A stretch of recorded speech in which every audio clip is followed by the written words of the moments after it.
noong Pebrero. Tanghali, Luzon, Visayas, Mindanao at sa labas ng Pilipinas. Kasama ko sa nanay Oriendo ang ng CNN iba pang News dating Radio enlisted Program. personnel ng Philippine Marine Corps. At magkakasama Dito sa kami EDSA, nagsilbi sa ilalim Mandaluyong. ng security organization ni Ginoong ko.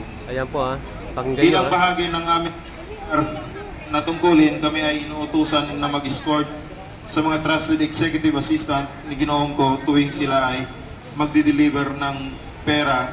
Ang mga executive assistant na madalas naming samahan ay sina John Paul Estrada, Mark Tiksay, Joshua at Kirby Paharilyag. Sa loob ng aming grupo, ang operasyon ng paghahatid ng pera ay tinatawag naming basura at may katunayan po kami dito.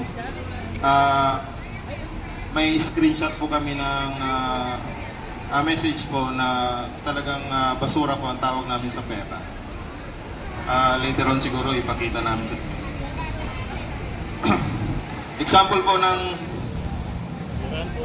yung nasamahan ko pong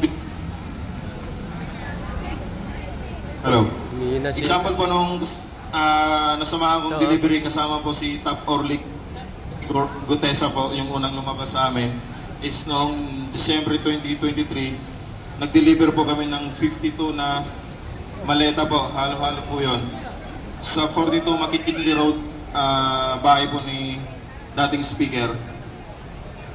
Kasama ko rin po doon sila Bernard Gungban, Romel Galapon, Cecilio Laroder at si Top Benny Volantati po.